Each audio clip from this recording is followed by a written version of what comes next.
Hello friends, I am Dilip Kumar. Welcome you all on my YouTube channel, Kumar's Dilip's English. Dear friends, as you know that in yesterday's class, I made you understand how are the Hindi sentences recognized in English. Yesterday I named the Hindi sentences into English. But in today's class, we will mainly focus how are those Hindi sentences translated into English. Okay? So, let's begin. जरा ध्यान देंगे दोस्तों, कल के episode में मैंने आपको बताया था कि कैसे हिंदी के सेंटेंस को भी हम पहचान करते हैं कि कौन सा हिंदी का सेंटेंस हमारा किस टेंस के नियम पर जाएगा। आज के नियम में हम पढ़ेंगे कि वैसे हिंदी के सेंटेंसों का हमारा रूल क्या होता है। कल हमने बस पहचान करना सीखा था, आज रूल जानेंगे। लेकिन जरा ध्यान दीजिएगा, कल जो भी मैंने आपको हिंदी के सेंटेंस लिखवाए, आपसे मैंने कहा था कि आप एक ऐसा हिंदी का सेंटेंस लिखिए जिसकी शुरुआत क्या से हो लेकिन अंत आपका है हो पर हो, या था थे थी पर हो, या होगा होगी होंगे पर हो। ऐसा आपने हिंदी सेंटेंस लिखा है। तो मुझे उम्मीद है कि कल की तरह आज भी आपने पेन और कॉपी अपने साथ में लिया होगा दोस्तों।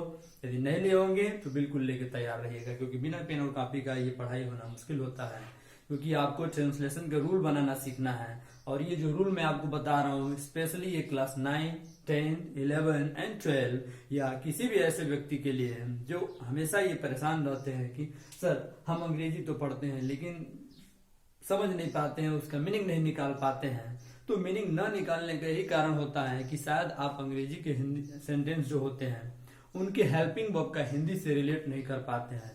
सो इसकी वजह से ये दिक्कतें आपके सामने आती होंगी। आज मैं उसका रिलेशन और उसका रूल दोनों में आपके सामने दर्शा रहा हूं।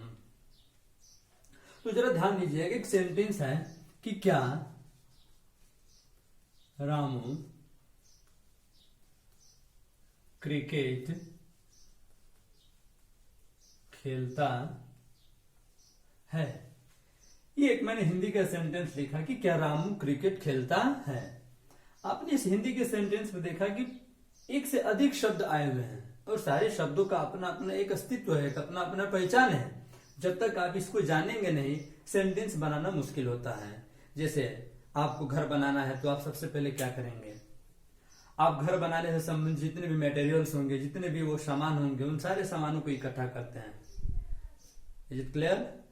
ठीक उसी प्रकार एक सेंटेंस बनाने के लिए इसके कुछ आधार होते हैं, इसके कुछ एलिमेंट्स होते हैं। आप सबसे पहले उनका पहचान करेंगे कि किसका क्या नाम होता है, किसका क्या पोजीशन होता है। मैं उसी पोजीशन की तरफ आपको मैं लेके चलने का प्रयास कर रहा हूं, ठीक है?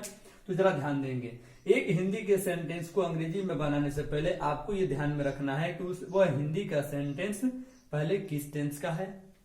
ये सबसे बड़ी बात होती है आपका। तो कल के एपिसोड में मैंने बताया था कि कितना से भी बड़ा के हिंदी का सेंटेंस हो, आप सबसे पहले उस हिंदी के कहा जाइए, अंत में जाइए, क्योंकि अंतिम शब्द हमको टेंस का परिचय देता है। आप पहले टेंस का पहचान करेंगे, फिर उसके बाद आप उसके रूल की तरफ जाने का प्रयास करेंगे, ठीक है? तो जरा ध्यान दीजिएगा, जब हम हिंदी के सेंटेंस बोलते हैं तो हम अंत में है हो देख के तो ये सब चीजें हम प्रेजेंट वगैरह सब हम कह लेते हैं। लेकिन जरा ध्यान देंगे यहाँ पर कि यदि हिंदी के सेंटेंस में ये सारी चीजें आप कर रहे हैं, अगर अंग्रेजी का सेंटेंस होगा तो क्या उसमें है हो या था थे थी या होगा होगी होंगे या किसी प्रकार का जो भी मैं रूल आपको कल बताया ऐसा लिखा होगा? बिल्कुल नहीं लिखा होगा। तो फिर आइए उसी की हम बात करेंगे। ये हिंदी के आपके हेल्पिंग वर्ब्स हैं, लेकिन जब हम इंग्लिश के हेल्पिंग वर्ब्स की बात करते हैं तो वहां पर हेल्पिंग वर्ब्स क्या हो जाते हैं, इसको हमको पढ़ना है, ठीक है? लेकिन इसमें पहले थोड़ा इस सेंटेंस को एनालिसिस कर लेते हैं। सेंटेंस आपने देखा कि क्या रामू क्रिकेट खेलता है। इस वाक्य में क्या एक क्वेश्चन सेंटेंस है जो यस नो टैग क्वेश्चन को बता रहा है। जरा ध्यान देंगे, ऐसे हिंदी के सेंटेंस जिसकी शुरुआत क्या शब्द से होती है, इस क्या के लिए वो जिस टेंस में होगा उस टेंस के हेल्पिंग वर्ब को हम शुरू में लिख देते हैं, तो उसी की हिंदी क्या हो जाती है, क्या।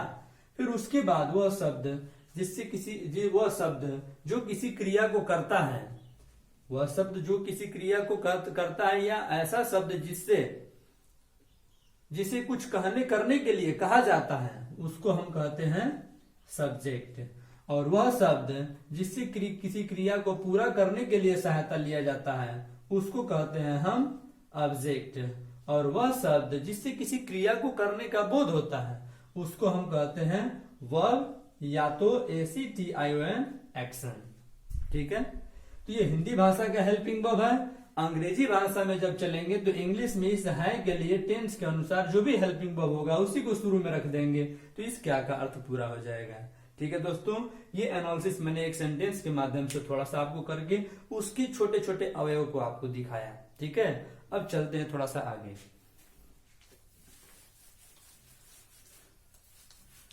आज के एपिसोड में डे 2 में मैं आपको बताने जा रहा हूं टाइम और टेंस के तहत कैसे हिंदी के सेंटेंस बनाए जाते हैं प्रेजेंट इंडेफिनिट में। किसमें? प्रेजेंट इंडेफिनिट में। हिंदी आपके दिमाग में आ गई होगी, मुझे उम्मीद है। कैसे आई होगी? प्रेजेंट बता रहा है कि हिंदी जो भी बोलेंगे अंत में क्या होगा, है हो जरूर लगा होगा। इंडेफिनिट क्या बताता है कि जो भी हिंदी का सेंटेंस बोलेंगे उसमें आई हुई क्रिया का अंत ता, ते, ती, दोनों को जोड़ेंगे तो क्या बनेगा?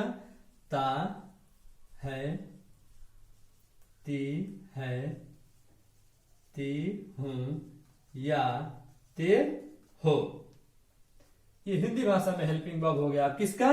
प्रेजेंट इंडेफिनिट टेंस का हेल्पिंग वर्ब हो गया। जरा ध्यान दीजिएगा, अब ये प्रेजेंट इंडेफिनिट टेंस का ये हिंदी में हेल्पिंग वर्ब है, तो इंग्लिश में वो कौन सा हेल्पिंग वर्ब होता है? तो जरा ध्यान देंगे, इंग्लिश में इस टेंस का हेल्पिंग वर्ब होता है DO डू और DOES डज।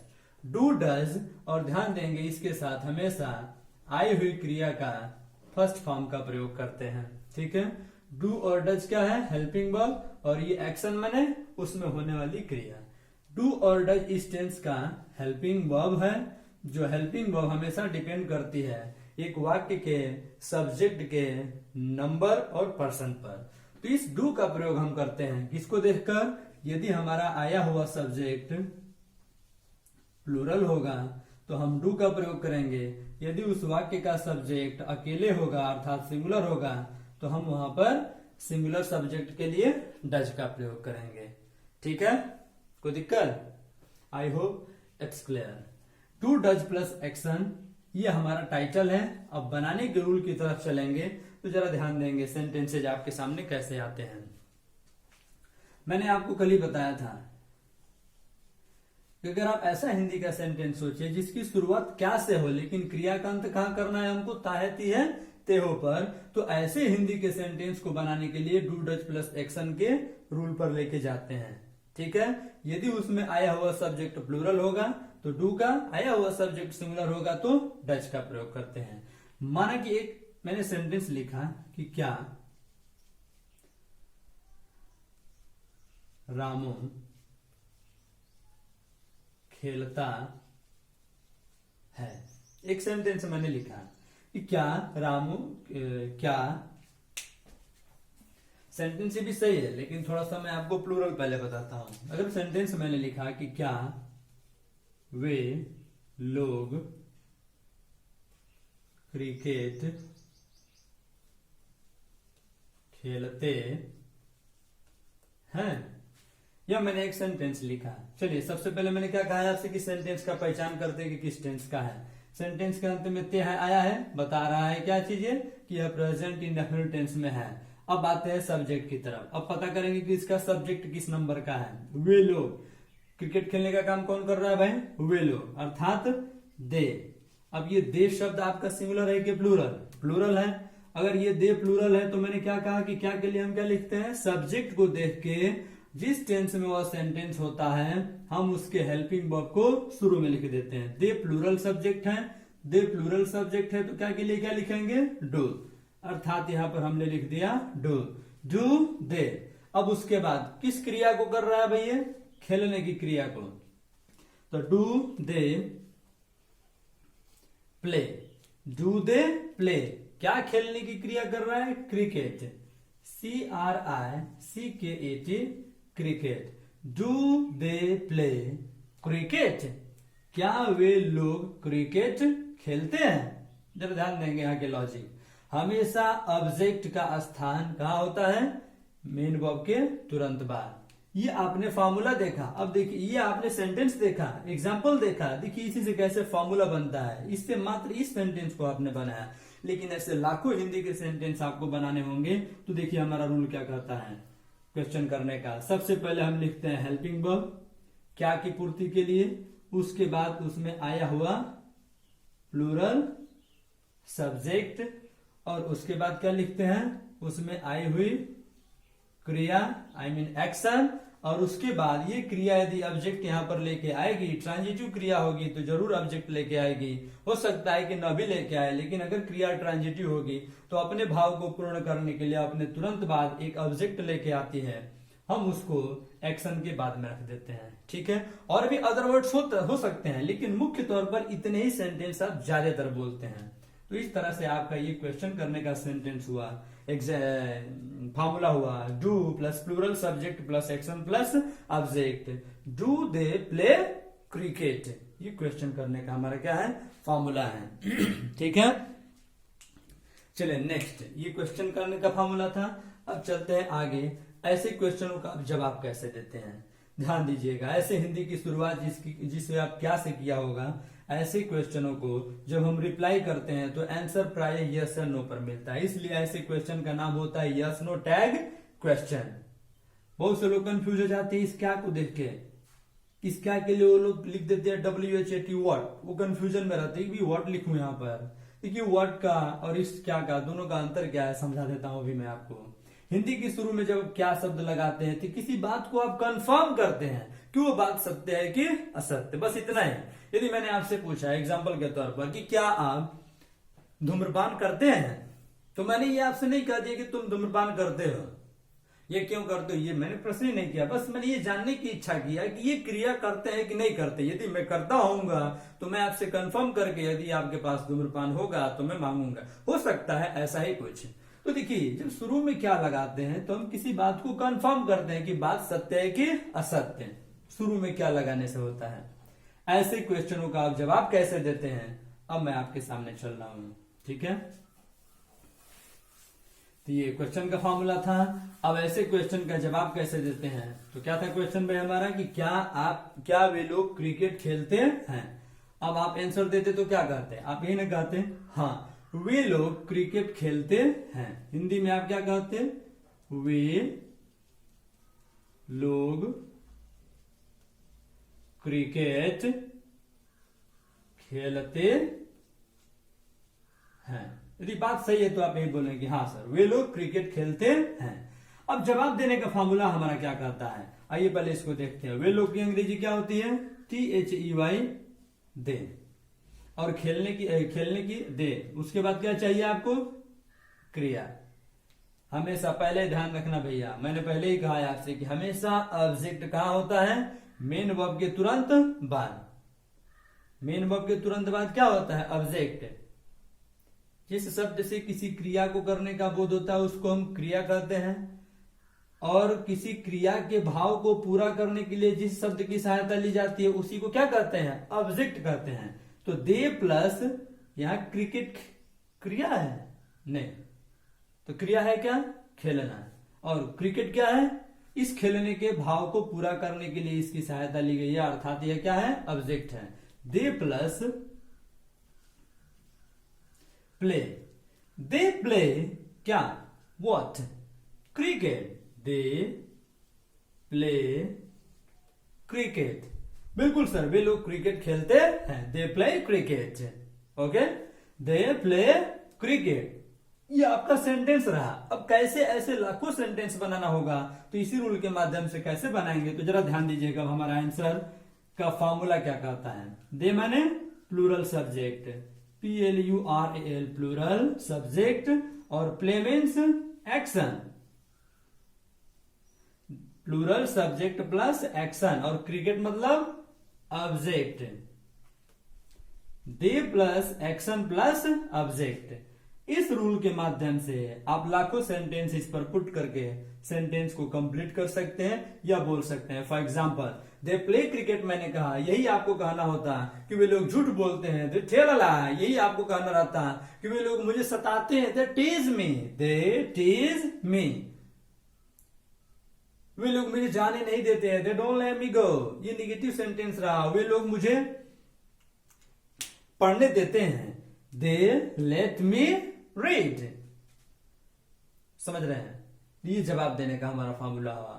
आइए अब चलते हैं निगेटिव की तरफ। यदि सेंटेंस आपको निगेटिव में बनाना होगा, यदि आपको सेंटेंस को नकारना होगा, बात गलत होगी, प्रश्न करने का जो व्यक्ति प्रश्न आपसे किया होगा कि क्या आप कोई काम करते हैं, आपको नकारना है कि नहीं सर गलत बात है, मैं ऐसा नहीं करता हूं, तो नहीं करता हूं शब्द के लिए क्या होगा।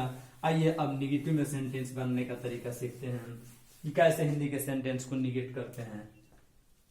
तो सेंटेंस आपके दिमाग में क्या बना कि वे लोग क्रिकेट नहीं खेलते हैं। ये सर गलत बात है, वे लोग क्रिकेट नहीं खेलते हैं। ये सेंटेंस आपका हिंदी में मैंने नेगेटिव लिखा। अब आपको इंग्लिश में नेगेटिव करना होगा तो क्या करेंगे भैया, नहीं के लिए हमेशा ध्यान रखेंगे। कभी भी नहीं के लिए आप इंग्लिश नॉट जानते हैं, लेकिन ध्यान देंगे हमेशा नहीं, कभी भी NOT नॉट, ये शब्द जो है अकेले नहीं आता है। जब कभी भी नॉट आएगा अपने साथ में, अपने पहले DO डू, जिस टेंस में होगा उस टेंस के हेल्पिंग वर्ब को जरूर लेके आएगा। ध्यान रखिएगा, मैं आपको प्रेजेंट इंडेफिनिट टेंस पढ़ा रहा हूं। यदि प्लूरल सब्जेक्ट कोई काम नहीं करता है ऐसा हिंदी आएगी तो डू के साथ में नॉट लगा देंगे। यदि सिंगुलर सब्जेक्ट कोई काम नहीं करता है तो वहां पर डज नॉट लगा देंगे। अर्थात डू नॉट एक साथ आता है, डज नॉट भी एक साथ आता है। इस बात को हमेशा ध्यान देंगे, ठीक है। तो सेंटेंस है आपका कि वे लोग क्रिकेट नहीं खेलते हैं। तो सेंटेंस बनेगा कैसे भैया, दे मैंने वे लोग क्रिकेट नहीं खेलते हैं। हेल्पिंग वर्ब हमेशा या तो सब्जेक्ट के पहले या तो सब्जेक्ट के तुरंत बाद रखी जाती है। सब्जेक्ट के पहले तब रखी जाती है जब आपको प्रश्न करना होगा, सब्जेक्ट के तुरंत बाद तब रखते हैं जब हमें नेगेटिव में जवाब देना होता है या तो पॉजिटिव में। जरा ध्यान देंगे कि इस क्वेश्चन का जवाब हमने दिया था तो हेल्पिंग वर्ब का प्रयोग नहीं किया था। थोड़ा सा कंफ्यूज हो सकते हैं आप। इस टेंस में जवाब देते समय हेल्पिंग वर्ब का प्रयोग नहीं करते हैं। ये बहुत ही आसान है, इसको ध्यान देने योग्य बात है, इसको मेंशन जरूर करिएगा। बहुत से लड़के इसको कई कई बार पढ़ के भूल जाते हैं, लेकिन थोड़ा सा ध्यान देंगे तो तुरंत कंफर्म हो जाएगा। अब निगेटिव में आपको जवाब देना है कि वे लोग कोई क्रिया नहीं करते हैं, तो दे प्लस डू नॉट, वे नहीं खेलते हैं, दे डू नॉट प्ले, क्या नहीं खेलते हैं भाई, तो cricket, they do not play CRICKET cricket, वे लोग क्रिकेट नहीं खेलते हैं, ठीक है। अब इसका हम चलते हैं फॉर्मूला कैसे निकालेंगे। ये तो सेंटेंस स्पेशल इसको बनाने के लिए रहा। अब इसी रूल के माध्यम से आपको लाखों सेंटेंस इंग्लिश में कन्वर्ट करना होगा। तो कैसे कन्वर्ट करेंगे जरा ध्यान देंगे। अब फॉर्मूला क्या कहता है, दे माने plural subject, do not means do not, plus play means action, they plus do not plus action, और cricket means object, plural subject plus do not plus action plus object. अर्थात sentence और कोई दूसरा ले लिया जाए। अगर आपको कहना हो कि वे लोग झूठ नहीं बोलते हैं, they do not tell a lie, they don't tell a lie. अगर आपको कहना हो कि वे लोग कपड़ा नहीं धोते हैं, दे डोंट वॉश डिशेज। यदि आपको कहना है कि तुम कपड़ा नहीं धोते हो, you don't wash dishes. Reena और पिंकी कपड़ा नहीं धोती हैं, Reena and Pinky don't wash dishes. ऐसे हिंदी के सेंटेंस बनेंगे। वो don't wash cloth, sorry, Reena and Pinky don't wash clothes. ऐसे हिंदी के सेंटेंस जो को हम कन्वर्ट करते हैं, ठीक है। आई होप आपको पूरी तरह से ये बात समझ में आई होगी। इस तरह से मैंने आपको कैसे हिंदी के सेंटेंस डू और डज के माध्यम से बनाते हैं, इसमें से मैंने आपको केवल किसको समझाया, अभी डू को समझाया। कैसे सब्जेक्ट के लिए इसका प्रयोग करते हैं, तो प्लूरल सब्जेक्ट के लिए हम इसका प्रयोग करते हैं, ठीक है। अब आती है बारी किसकी, डज नॉट की। तो डज से कैसे डज से हिंदी के सेंटेंसेस को बनाते हैं। अब चलते हैं डज की बारी आगे। अगर क्वेश्चन करके किसी से आपको पूछना होगा, एक्सक्यूज मी, क्या रामू कोई काम करता है, क्या पंकज कोई काम करता है, क्या श्यामू कोई काम करता है, ऐसे हिंदी के सेंटेंस बोलना ही हमारा क्या कहलाता है, सिंगुलर कहलाता है। किस टेंस में? तो प्रेजेंट इंडेफिनिट टेंस में। मैंने सेंटेंस बोला कि क्या रामू कोई काम करता है। कोई काम करने का वाला व्यक्ति कौन है? रामू। रामू माने कोई एक व्यक्ति है। जब किसी एक व्यक्ति को बोलेंगे, किसी व्यक्ति का नाम पकड़ के बोलते हैं, तो वो व्यक्ति हमेशा सिंगुलर होता है। लेकिन किसी दो नामों को और से जोड़ देंगे तो वही आपका सेंटेंस, वही शब्द आपका प्लूरल हो जाता है। जैसे मैं कहूं कि क्या रामू और श्यामू, क्या रोहन और सोहन, क्या पंकज और मोनू। ऐसे हिंदी के सेंटेंस यदि आप बोले जिसमें दो व्यक्तियों को जोड़ दें और के माध्यम से, तो वो प्लूरल बन जाता है। लेकिन केवल आप उसी व्यक्ति को संबोधित करो उसके नाम से, तो वो व्यक्ति सिंगुलर रहता है। ठीक है, चलिए नेक्स्ट। अब क्वेश्चन करके पूछना है आपको कि क्या वह पढ़ता है। क्या वह पढ़ता है। इस सेंटेंस में हम आते हैं। आपको पहले ही मैंने बता दिया कि सबसे पहले हिंदी के सेंटेंस को इंग्लिश में कभी भी बनाना हो, आप उस हिंदी के सेंटेंस के अंत में जाके ये जरूर पता करें कि वो हिंदी का सेंटेंस किस टेंस में है। ता है बता रहा है कि प्रेजेंट इंडेफिनिट टेंस है, अर्थात डू डज प्लस का रूल चलेगा। अब डू लगेगा कि डज लगेगा ये पता करना होगा, तो हम सब्जेक्ट देखते हैं। सब्जेक्ट क्या है हमारा? सिंगुलर। सिंगुलर सब्जेक्ट है तो क्या के लिए क्या लिखेंगे? डू की डज। देखिए एकदम दिख रहा है, स्पष्ट दिख रहा है। Singular subject means does. तो हम यहाँ पर क्या के लिए क्या लिख देंगे? हम क्या के लिए अब यहाँ लिखेंगे? DOES does. और वह के लिए क्या होता है? हे। Does he. और पढ़ना का क्या होता है? रीड। Does he read. इस वाक्य में ऑब्जेक्ट नहीं है। ऑब्जेक्ट रहता तो हम उसको कहां दिखाते? यहां पर दिखा देते। किसके बाद? एक्शन के तुरंत बाद। लेकिन इस हिंदी में ऐसा नहीं था। ठीक है, आइए अब इसको कैसे फॉर्मूले पर लेके आएंगे। यदि आपको क्वेश्चन करना होगा, ऐसे लाखों सेंटेंस बनाने होंगे जो सिंगुलर होंगे, तो हमारा फॉर्मूला क्या कहता है? Does plus singular subject plus action. ठीक है, यदि ये एक्शन ऑब्जेक्ट लेगा तो हम यहाँ पर ऑब्जेक्ट हमेशा ध्यान रखेंगे कि ऑब्जेक्ट कहाँ होता है? मेन वर्ब के तुरंत बाद। कभी भी ऑब्जेक्ट पहले नहीं आ सकता है एक्शन से, हमेशा उसका पोजीशन है।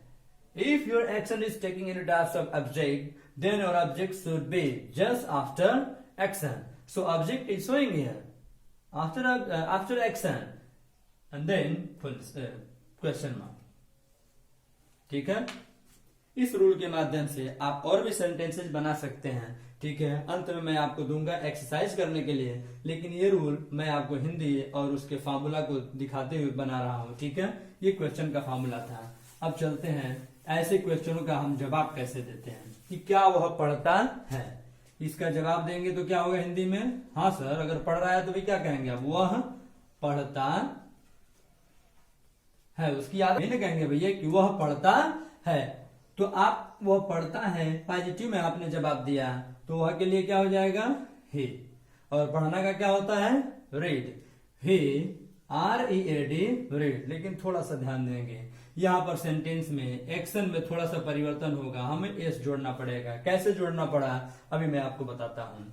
ऐसे हिंदी के सेंटेंस जिनके अंत में क्रियाएं, ऐसे हिंदी के सेंटेंस जिनकी इंग्लिश में जो एक्शन है, जिसकी क्रिया का अंतिम अक्षर समाप्त हो जाता है SH पर, CH पर, X पर, O पर, चाहे S पर, हम उसमें ES जोड़ के उस क्रिया को क्या करते हैं? सिंगुलर बनाते हैं। यदि इसमें से किसी पर भी नहीं हो समाप्त है क्रिया का अंतिम अक्षर, तो हम उस क्रिया में कुछ नहीं जोड़ते हैं। सॉरी, उस क्रिया में हम ES नहीं जोड़ के क्या जोड़ देते हैं? हम वहां पर S जोड़ देते हैं। ठीक है, जैसे यहां देखिए READ रेड है, अंत में कहीं D नहीं है, इसका मतलब कि इसमें S लगेगा। आपको सामने दिख रहा होगा SH CH X और O S। ये कब की कंडीशन में? जिस क्रिया का अंतिम अक्षर ये होगा। जैसे दिखा दे रहा हूं मैं आपको, WASH वास, अंत में क्या है? SH। Was plus ES equal to वासेल। CH पर देख लीजिए SNATCH स्नैच, स्नैचेज। ठीक है, X पर देखना चाहते हैं XEROX जिराक्स।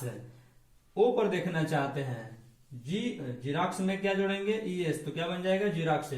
ओ पर देखना चाहते हैं, G O go, go plus E S equal to goes. ध्यान देंगे एस जुड़, अगर अंत में एस होगा तो m e double s, mess plus ई एस, मैसेज। ठीक है, एक बात जरा ध्यान दीजिएगा, यहाँ पर बहुत महत्वपूर्ण चीज है आपका प्रोनाउंसिएशन की दृष्टि से। ठीक है, according to pronunciation it is mentionable. What is the mentionable points? Just please pay your heed here. When you finish, when your action is finishing on sh, ch, x, o, and s, you add es. What is the meaning of? What is the sound of es when you add it at last of any action? When you add es, it sounds z, and when you add s, it pronounced s. अब उच्चारण की दृष्टि से हम बात करें तो जब आप एस जोड़ते हैं तो स का टोन आता है, ईएस जोड़ते हैं तो ज का टोन आता है। ठीक है, तो ये ध्यान देने की बात थी आपको कि क्यों ईएस, कब लगाते हैं ईएस, ये बहुत ही महत्वपूर्ण चीज मैंने आपको बताया। हमेशा लड़के कंफ्यूज रहते हैं, सिंगुलर में जवाब देते हैं फिर भी कंफ्यूजन में रहते हैं कि क्या कुछ लगाना है कि नहीं लगाना। ये बात ध्यान रखिएगा हमेशा कि कब एस लगाते हैं और कब ईएस लगाते हैं क्रिया में। यदि क्रिया का अंतिम अक्षर एसएच पर, सीएच पर, एक्स पर, ओ पर या एस पर समाप्त हो तो हम उस क्रिया में क्या जवाब लगाते हैं? ईएस जोड़ देते हैं। यदि इनमें से किसी पर उस क्रिया का अंतिम अक्षर यहां ना हो तो हम उसमें एस लगा देते हैं। ठीक है, अब इस जवाब का स्ट्रक्चर क्या होगा? ही माने सब्जेक्ट। कैसा सब्जेक्ट लिए हैं हम? तो सिंगुलर,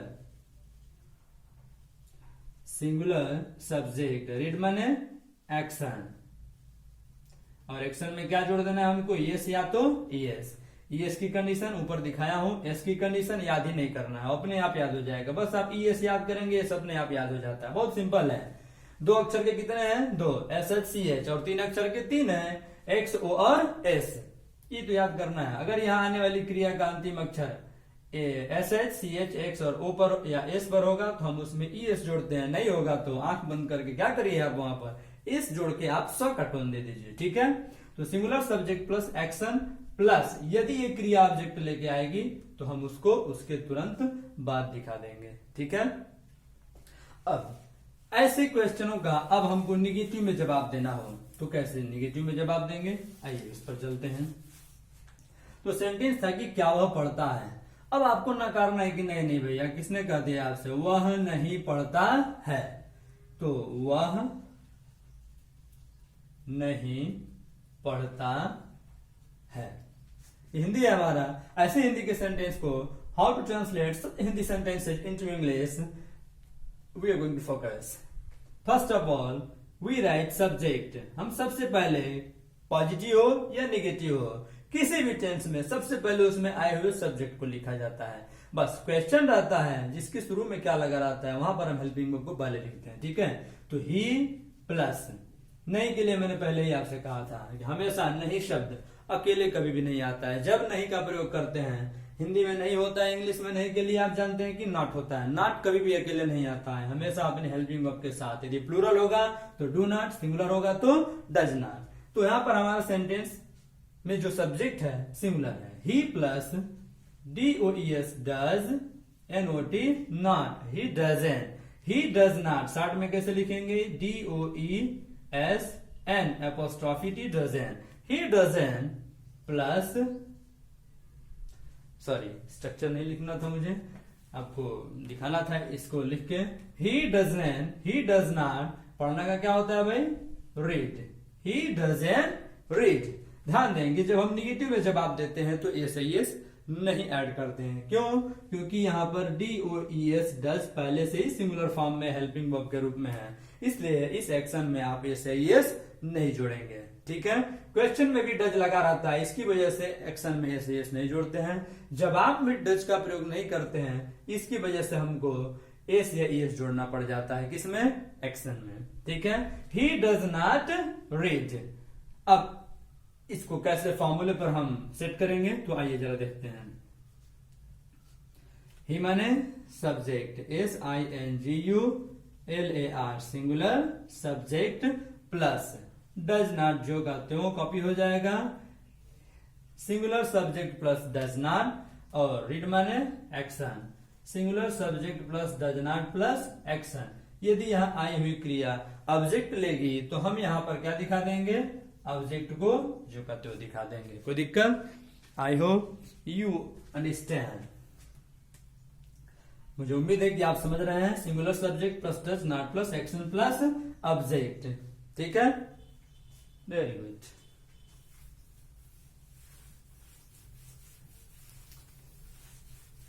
ध्यान दीजिएगा, हिंदी से अंग्रेजी बनाते समय सबसे महत्वपूर्ण होता है क्या चीज, कि कैसे हम हिंदी के सेंटेंस को इंग्लिश में सेट करते हैं। सबसे महत्वपूर्ण इंग्लिश में जो शब्द होता है वो होता है हेल्पिंग वर्ब। ये डू और डज का ही मतलब होता है ताहे ती है ते हो। इसको भूल जाएंगे तो आप एक भी सेंटेंस नहीं बना पाएंगे। ऐसे लाखों हिंदी के सेंटेंस बोले जिसके अंत में क्रियाएं ताहे ती है ते हो पर समाप्त होती हैं, वहीं पर डू डज की सहायता से सेंटेंस को ट्रांसलेट किया जाता है, ठीक है। चलिए अब मैं कुछ एक्सरसाइज के लिए आपको एक्शन देता हूं। आप अपने कॉपी के अंतिम 5 या 6 पेज छोड़ दीजिए, ठीक है। अंत में आप 5 या 6 पेज छोड़ दीजिए और हेडिंग दीजिएगा forms of verb, forms of verb या एक्शन, ये हेडिंग देंगे और 3 कॉलम बनाएंगे। पहला कॉलम थोड़ा सा बड़ा रखिएगा, फिर 2 कॉलम आप एक साइज के भी रख सकते हैं, कोई दिक्कत नहीं है।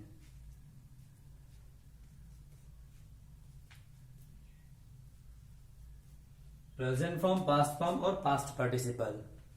ये है आपका प्रेजेंट फॉर्म, ये आपका पास्ट और ये आपका पास्ट पार्टिसिपल। इसको कोड के माध्यम से first form, second form, third form के भी माध्यम से नाम से जानते हैं। फर्स्ट फॉर्म और ये सेकेंड फॉर्म और ये थर्ड फॉर्म, ठीक है।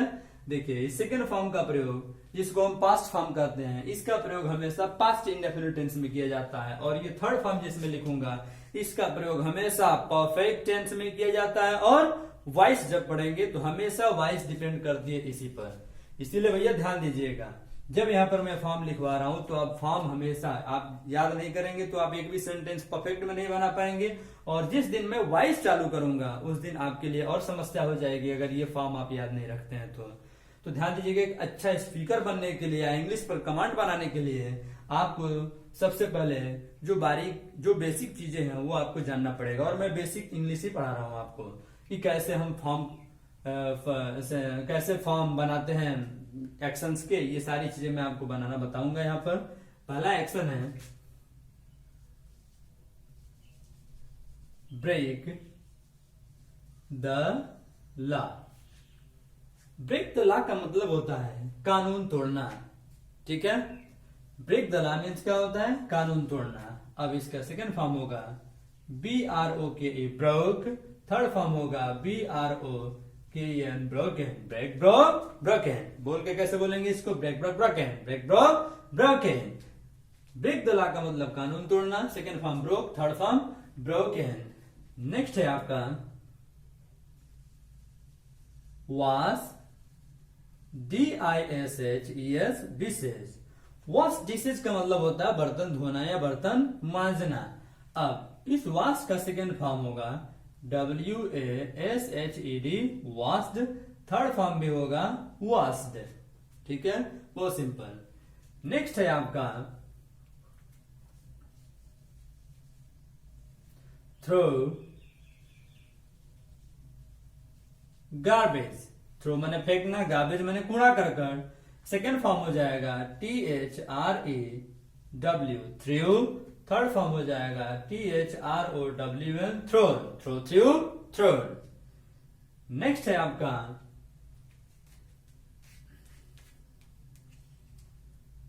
Break the law, wash dishes, throw garbage, MOP mop, floor. Mop floor का मतलब होता है फर्श पर पोछा लगाना। मॉप का मतलब होता है पोछना, फ्लोर का मतलब होता है फर्श, मॉप फ्लोर। सेकंड फॉर्म हो जाएगा मॉप का MOPPED मॉप्ड, थर्ड फॉर्म भी होगा मॉप्ड। नेक्स्ट है आपका help the poor. Second form हो हेल्प द पुअर का मतलब गरीबों की सहायता करना। सेकेंड फॉर्म हो जाएगा HELPED हेल्प्ड। थर्ड फॉर्म भी हो जाएगा हेल्प्ड। ठीक है, 5 मैंने एक्शन दिया। आपको करना क्या है, आप अपनी पेन और कॉपी लीजिएगा और इन 5 की सहायता से आप हिंदी में इंग्लिश में सेंटेंस बनाइएगा। आप हिंदी एक भी नहीं लिखेंगे आज से, ध्यान दीजिएगा। आप सीधा सोचेंगे सेंटेंस, अंदर में हिंदी में सोचिए, लेकिन जब आप उसको ट्रांसलेट करिए तो डायरेक्ट इंग्लिश में करने का प्रयास करिएगा। कैसे? एक एक्शन लीजिएगा, एक एक्शन से पहले क्वेश्चन करिए अपने आप से। क्वेश्चन करेंगे कि क्या लड़के कानून तोड़ते हैं? अपने अंदर में सोच लिया आपने कि क्या लड़के कानून तोड़ते हैं, तो क्या के लिए हमने क्या बताया अभी? लड़के को देख के क्या लिखेंगे? डू। ठीक, और लड़के के लिए बॉयज। तो आपने सेट किया डू बॉयज, कानून तोड़ने का, तो डू बॉयज, डू हो गया हेल्पिंग वर्ब, बॉयज हो गया सब्जेक्ट। अब क्या चाहिए इसके बाद? एक्शन चाहिए। ये नहीं कि ऐसा ब्रेक द ला है तो ऐसा नहीं कि ला पहले लिख दीजिए और ब्रेक बाद में। मैंने पहले ही कहा कि हमेशा ऑब्जेक्ट एक्शन के बाद आता है। तो do boys break the law, do boys break the law, ये क्वेश्चन हो गया।